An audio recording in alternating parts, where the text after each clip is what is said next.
Welcome back, blade fans. This old sword with you. And we have another Sitivien knife from Amazon today.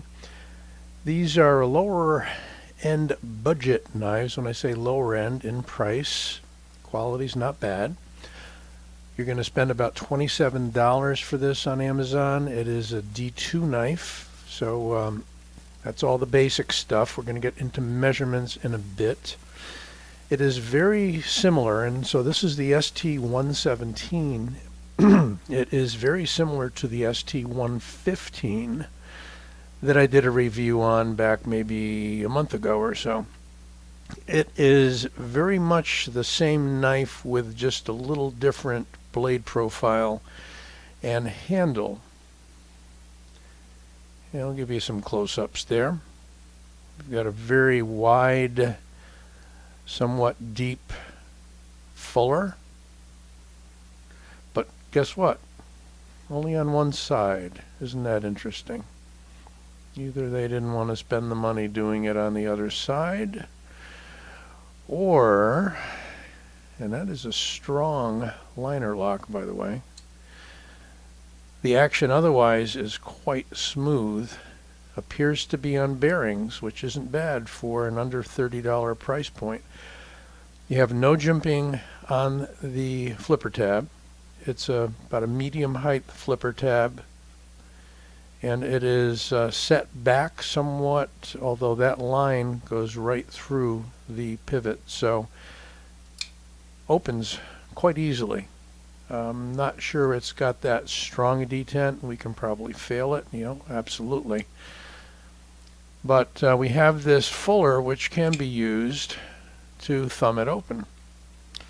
Would be interesting if they put that on the back side so that you could finger flick it open, but you know what? You can probably sort of, nope, not enough traction. Anyway, we've got a nicely milled, textured handle here.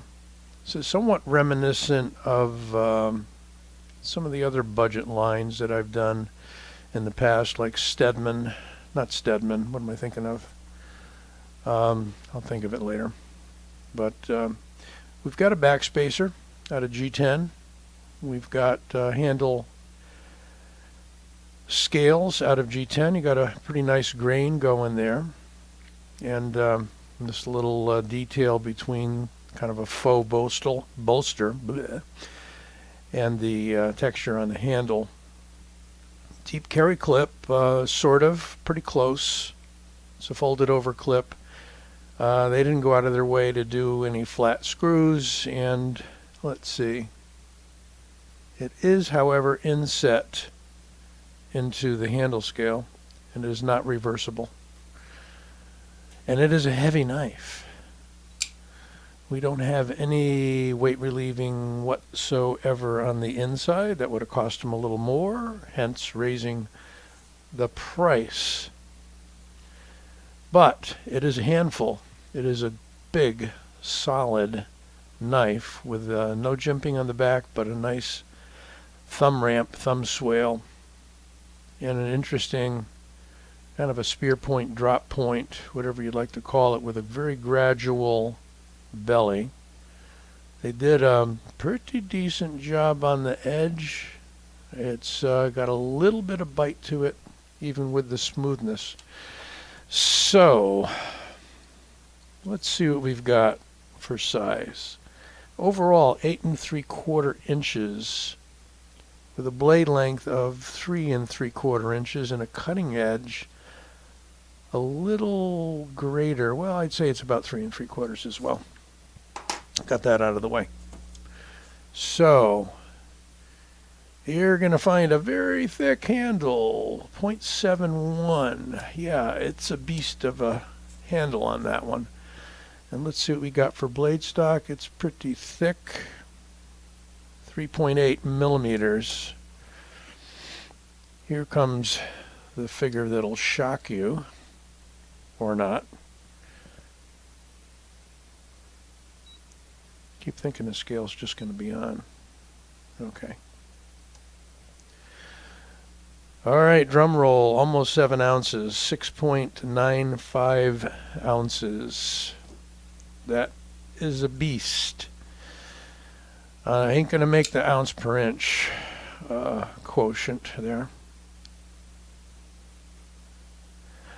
But it's interesting, it sort of falls nicely in the hand. It's got that curved down, almost pistol grip kind of handle. You got plenty to hold on to. It is a wide boy. It is thick across the beam, as we used to say. There's your somewhat muted logo for Sitivien, the S and the T. The T being partly a knife blade, kind of interesting. I did say it was D2, and there's the verification. And there is the model number ST117. And as I said, you can look on the channel for the review on the ST115 if you're interested. It's a very basic knife. I mean, you might call it kind of a beater for the price. Nothing you need to baby. And yet, it has a nice, almost false Shotty action. Got a relief for the liner. Cut out here, and a little bit of chamfering on the side of the liner so you don't have any sharpness. We have a lockup of 50% if we use the near side. So it ain't going to go anywhere, and I don't detect any blade play or lock rock on this one. Of course, you could adjust it with a T8. We've got T8 on both sides. I haven't tried adjusting it at all.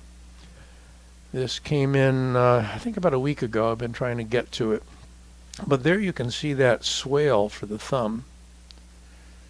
And we're going to do a few comparisons so you get an idea of the size. Here's another big boy, well known. Rat 1 from Ontario. And the Rat 1, if I even up the pommels on these, is exactly the same size. With the blades, actually, the blade on the Sitivien is about a ½ inch or so longer. What else have we got nearby? How about the Picaro that I reviewed recently by Sitivien? That is a long knife. And that edges it out, excuse the pun, as well, with a slightly longer blade. The Picaro is like a 3.95-ish, almost 4-inch blade. So yeah, it's going to be bigger. Not a lot of detail to see. As I said, and we don't have a lanyard hole. We have a very thick handle. Very close to 3/4 of an inch, and yet it locks into the hand quite nicely. We've got a really pronounced guard there from the flipper tab and the finger groove in the handle there. Not a dedicated grip other than that index finger, so I think no matter what size your hands, this should fit you pretty well. If you got big paws, you'll like this. If you don't like heavier knives, you don't like thick handles, or you don't like D2, you're probably going to pass on this guy. But there are some other Sitiviens out there that are actually quite nice. They make some bar lock, axis lock style knives that are quite smooth and surprisingly good for the money of around 30 bucks. So, let me know what you think. Figured I'd give this one a try again. I had gifted away the ST115 to Knife Junkie channel, and that'll probably end up being a giveaway. So I don't hang on to too many of these, but you know, you may enjoy it. You may find that it fits a need in your blade inventory and your EDC rotation. So check it out. Don't forget to give this video a like and subscribe. This old sword is signing out.